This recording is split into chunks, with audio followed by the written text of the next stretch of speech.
Good morning. CGS coaching centre के YouTube channel पर आप सभी लोग का बहुत बहुत स्वागत है। आज हम लोग हिंदी क्लास पढ़ते हैं कि देखिए, क्योंकि अगला हम लोग वर्णमाला पूरा पढ़ चुके हैं। वर्णमाला के बाद हम लोग को क्या पढ़ना है, तो नेक्स्ट टॉपिक जो हमारा है वो क्या है, शब्द है। तो शब्द आज पढ़ेंगे हम लोग। देखिए, शब्द पढ़ने से पहले हम आपसे रिक्वेस्ट करना चाहते हैं कि यदि आप हमारे चैनल पर नए हैं तो आप जरूर हमारे चैनल को सब्सक्राइब कर दें और बेल आइकन को जरूर से जरूर दबा दें, ताकि आने वाले हर नोटिफिकेशन आपको सबसे पहले मिले। तो आज हम लोग को क्या पढ़ना है, हिंदी में तो शब्द पढ़ना है। तो शब्द के बारे में जानकारी लेते हैं। देखिए, शब्द जो होता है ना, वो वर्डों से मिलकर ही बनता है। जैसे वर्ड जो कि हम लोग पढ़े कि वर्णमाला कितने थे, 52 थे। तो 52 के बारे में हम लोग जो पढ़ रहे ना, यदि उनको हम मिला दिए जाए, तो अगर ये दो वर्ड को मिला दिया जाए तो शब्द बन जाता है। लेकिन वह शब्द क्या होना चाहिए, सार्थक होना चाहिए, यानी उसका कुछ ना कुछ अर्थ निकलना चाहिए, तब भी शब्द कहलाएगा। नहीं तो वह शब्द नहीं कहलाएगा। मैं कुछ भी लिख दूंगा तो वह शब्द नहीं कहलाएगा। उस शब्द का मतलब तब होता है, वर्ड का मेल तब होगा सार्थक, जब उसका क्या कहलाएगा, वह अर्थ निकलेगा, तभी हम क्या कहेंगे, शब्द कहेंगे। तो हम शब्द के बारे में देखते हैं। देखिए, शब्द किसे कहते हैं, तो शब्द किसे कहते हैं, तो लिखा है कि वर्डों के सार्थक समूह को शब्द कहते हैं। यानी कि वर्डों का ऐसा समूह जिसका कोई ना कोई अर्थ निकलता हो, तो उसे ही क्या कहते हैं, शब्द कहते हैं। तो वर्डों के सार्थक समूह को क्या कहते हैं, शब्द कहते हैं। वर्डों के सार्थक समूह को क्या कहते हैं, शब्द कहते हैं। ध्यान रखिएगा कि अगर सार्थक अर्थ नहीं निकलेगा तो शब्द नहीं कहलाएगा, ठीक है। तो जब अर्थ निकलेगा तो हमारा क्या कहलाएगा, तो शब्द कहलाएगा, ठीक है। तो शब्द के प्रकार देखते हैं। देखिए, शब्द के प्रकार यानी कि शब्द के भेद। शब्द कितने प्रकार के होते हैं, तो शब्द के जो भेद है ना, वो 3-4 प्रकार के। रचना के आधार पर, अर्थ के आधार पर, वचन के आधार पर, ठीक है, तो उत्पत्ति के आधार पर। तो इस प्रकार से 4 प्रकार से शब्द के भेद हैं। तो हम चारों प्रकार पढ़ेंगे, तो एक एक करके सब पढ़ते हैं, ठीक है। तो पहला हमारा क्या है, वो है अर्थ के आधार पर। वह अर्थ के आधार पर शब्द के पहला हमारा प्रकार है, अर्थ के आधार पर। अर्थ के आधार पर हमारा क्या सबसे पहला शब्द का है। तो अर्थ के आधार पर हमारा शब्द जो है वह 2 प्रकार का होता है। पहला होता है सार्थक शब्द, दूसरा होता है निरर्थक शब्द। पहला सार्थक शब्द, दूसरा निरर्थक शब्द। पहला सार्थक, दूसरा निरर्थक। इस देखिए, यहाँ पर अर्थ लिखा है ना, तो इसमें अर्थ आ रहा है ना। देखिए, अर्थ अर्थ अर्थ अर्थ आपको याद होना चाहिए कि अर्थ के आधार पर शब्द 2 प्रकार के होते हैं, सार्थक निरर्थक। सार्थक निरर्थक, ठीक है। तो सार्थक किसे कहते हैं, देखिए यहाँ सार्थक कब कहते हैं कि जिसका कोई अर्थ निकले। यानी कि कोई शब्द है, अगर उसका अर्थ निकल रहा है तो हमारा क्या हो जाएगा, सार्थक शब्द हो जाएगा। कहते हैं ना कि कोई हम काम कर रहे हैं, वो काम सक्सेस हो जाता है, सफल हो जाता है, तो हम कहते हैं कि बहुत मेहनत के लिए कम से कम सार्थक तो हमारा काम हो गया। यानी कि सार्थक मैंने सफल हो गया, यानी कि उसका कुछ ना कुछ अर्थ निकल गया। तो सार्थक का मतलब क्या होता है, जिसका कोई अर्थ हो, यानी कि जिसका कोई अर्थ हो।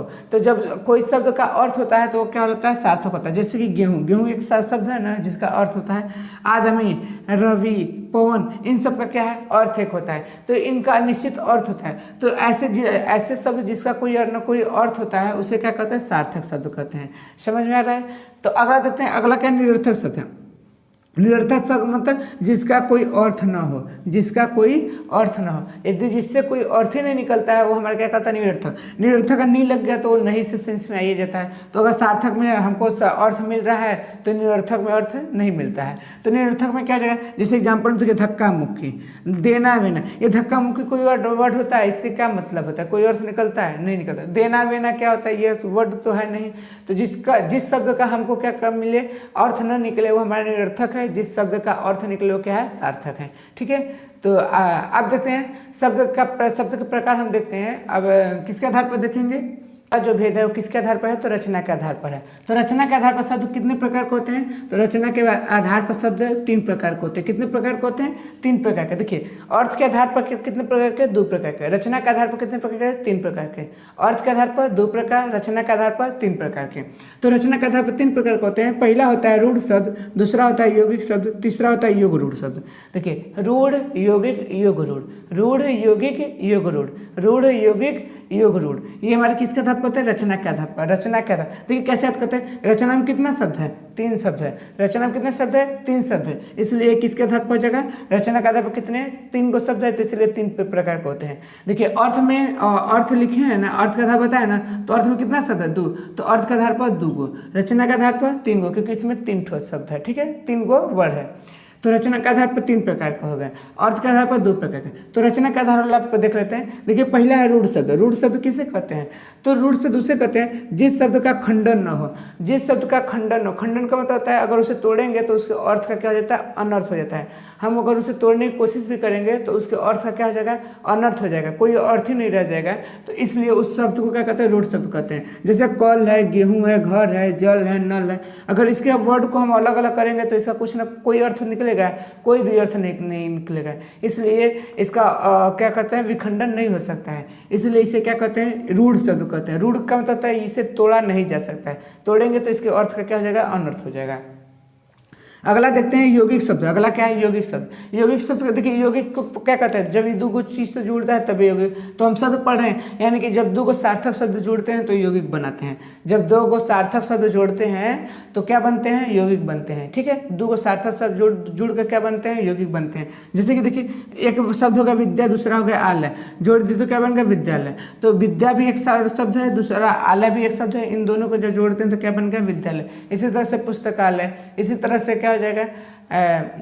ठीक है, इस तरह से अस्तबल हो जाएगा। तो इस तरह से आप क्या करेंगे कि यौगिक शब्द को बताएंगे कि 2 शब्द जब जुड़ जाता है तो यौगिक शब्द बनाते हैं।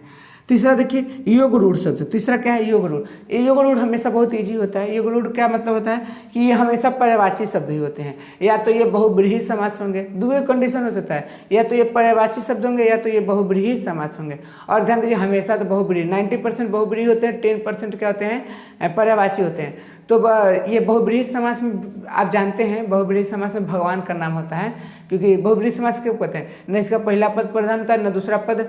इससे जो निष्कर्ष निकलता है यानी कि तीसरा पद प्रधान इसका होता है। तो बहुब्रीहि समास में हमेशा भगवान का नाम होता है, हमेशा भगवान का नाम। जैसे कि दशानन, गजानन, त्रिनेत्र, जलज, ये सब क्या होते हैं? तो हमारे बहुब्रीहि समास होते हैं। तो इस सब शब्द क्या हो जाएंगे? योग रूढ़ शब्द हो जाएंगे। क्या हो जाएंगे? योग रूढ़ शब्द हो जाएंगे। तो एक बार फिर से देख लेते हैं। जैसे कि देखिए रूढ़ शब्द किसे कहते हैं? जिस शब्द का खंडन न हो उसे क्या कहते हैं? रूढ़ शब्द कहते हैं। यौगिक शब्द किसे कहते हैं? जब 2 सार्थक शब्दों को क्या कहते हैं? जोड़ देते हैं तो उसे क्या कहते हैं? यौगिक शब्द कहते हैं। योग रूढ़ यह हमेशा बहुब्रीहि समास होता है, यानी कि भगवान के नाम का होता है। तो ये क्या होगा? योग रूढ़ शब्द हो गया। ठीक है, तो ये किसके आधार पर था? रचना के आधार पर था। अगला देखते हैं उत्पत्ति के आधार पर। देखिए उत्पत्ति के आधार पर भी देखिए उत्पत्ति के आधार पर क्या शब्द के प्रकार होते हैं? तो उत्पत्ति के आधार पर शब्द 4 प्रकार के होते हैं। कितने प्रकार के होते हैं? 4 प्रकार के होते हैं। देखिए इसको कैसे याद करते हैं? देखिए अभी बताए हैं कि देखिए अर्थ के आधार पर, तो अर्थ में कितने लेटर है? तो 2 ठो है, तो इसलिए अर्थ के आधार पर 2 प्रकार के हैं। फिर बोले हैं रचना के आधार पर, तो रचना में कितने हैं? तो 3 है। 3 वर्ड लेटर है ना, 3 वर्ड है ना, तो इसलिए इसे कितने हो गए? 3। अब देखिए उत्पत्ति, उत्पत्ति में कितने हैं? देखिए 1 2 3 हाई आधा आधा मिलकर एगो हो गया तो 4 हो गए। इसलिए उत्पत्ति के आधार पर कितने हो गए? 4 प्रकार के हो गए। अर्थ के आधार पर 2 प्रकार के, रचना के आधार पर 3 प्रकार के, उत्पत्ति के आधार पर 4 प्रकार के शब्द हो गए। ठीक है, तो इन 4 प्रकार के बारे में देखते हैं। देखिए पहला हमारा तत्सम शब्द, दूसरा है तद्भव, तीसरा देशज, चौथा विदेशज है। तो ये हमारे 4 प्रकार के क्या होते हैं? उत्पत्ति के आधार पर होते हैं। तो पहला तत्सम, दूसरा तद्भव, तीसरा देशज, चौथा विदेशज। तद्भव, तत्सम, तद्भव, देशज, विदेशज। ठीक है, तो इसके बारे में जानकारी करते हैं। देखिए तत्सम शब्द किसे कहते हैं? तत्सम शब्द किसे कहते हैं? कि वह हिंदी की भाषा जो संस्कृत से आया हो और संस्कृत में ही प्रयोग होता है। देखिए हिंदी में हम भले यूज करते हैं, लेकिन वो कहाँ से आया होता है? संस्कृत से आया होता है। और कैसे प्रयोग करते हैं? संस्कृत में प्रयोग करते हैं। देखिए तत्व माने जैसे सामान्य सामान्य, यानी कि उसी के समान हम क्या करते हैं? प्रयोग करते हैं। संस्कृत का शब्द है और संस्कृत में इसका प्रयोग करते हैं। जैसे कि देखिए अगर दुग्ध है, दुग्ध माने क्या होता है? दुग्ध देखिए संस्कृत का शब्द है और हम इसे दुग्धे बोलते हैं संस्कृत में। अग्नि है, अग्नि संस्कृत का शब्द है, उसे अग्नि ही बोलते हैं। घृत संस्कृत का शब्द है, इसलिए इसे घृत ही बोलते हैं। कपि संस्कृत शब्द है, इसलिए कपि। तो यानी कि संस्कृत का वह शब्द है, देखिए भले से हिंदी में बोलते हैं लेकिन वो संस्कृत का शब्द है और संस्कृत में ही प्रयोग किया जाता है। ठीक है, तो ऐसे शब्द को क्या कहते हैं? तत्सम शब्द कहा जाता है। अगला है तद्भव। देखिए तत्सम का ही रूप होता है तद्भव। बस क्या होता है कि ये संस्कृत के जो शब्द होते हैं ना, वो हिंदी में आकर बदल जाते हैं। यानी कि सब उसकी उत्पत्ति कैसे हुई है? संस्कृत से हुई है, लेकिन बट इसका रूपांतरण होकर किस में होगा? हिंदी में। यानी कि संस्कृत के शब्द का परिवर्तन किस में हो जाता है? हिंदी में हो जाता है। तो उसे क्या कहते हैं? तद्भव शब्द कहते हैं। देखिए जैसे कि दूध का हिंदी में क्या हो जाता है? दूध हो जाता है। अग्नि का हिंदी में क्या हो जाता है? आग हो जाता है। घृत का हिंदी में क्या हो जाता है? घी हो जाता है। कॉपी का क्या हो जाता है? बानर हो जाता है। ठीक है। तो ये हमारा किस में हो जाता है? तद्भव हिंदी में। संस्कृत के ही शब्द होते हैं, लेकिन बट किस में कन्वर्ट हो जाते हैं? हिंदी में कन्वर्ट हो जाते हैं। ठीक है। अगला है देशज शब्द। क्या है? देशज। देशज किसे कहते हैं? देखिए, देशज के गांव की बोली को, गांव की बोली को क्या कहते हैं? देशज कहते हैं। देखिए, भारत में हर गांव में अलग अलग प्रकार की भाषा बोली जाती है, यानी कि वो अपने सुविधा के लिए अलग अलग भाषा का शब्द का प्रयोग करते हैं। उसी शब्द को क्या कहते हैं? देशज कहते हैं, क्योंकि वो गांव में उत्पन्न हुआ है, गांव के लोग उसे उत्पन्न किए हैं। तो जो शब्द का उत्पत्ति गांव में हुआ है उसे क्या कहते हैं? देशज कहते हैं। जैसे बताइए, लोटा। लोटा क्या शहर का नहीं है? लोटा गांव का शब्द है। गमछा शहर का है? नहीं, ये गांव का है। खटिया कहाँ का है? गांव का है। शहर में क्या कहते हैं? उसे चारपाई कहते हैं, फोल्डिंग कहते हैं, लेकिन गांव वाले क्या कहते हैं? खटिया कहते हैं।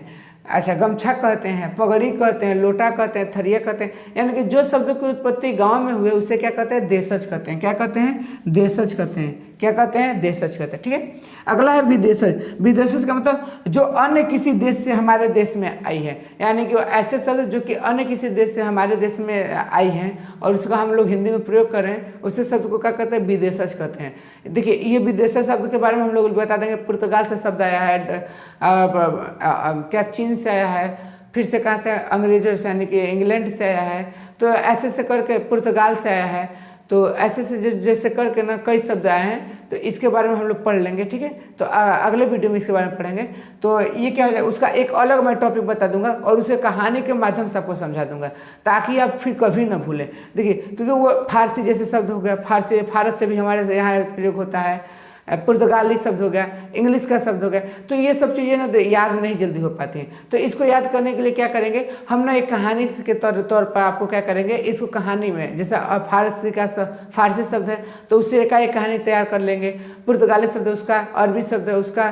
तो ऐसे करके मैं कहानी से ही आपको क्या करूँगा? याद करा दूंगा। तो ये हिंदी का था।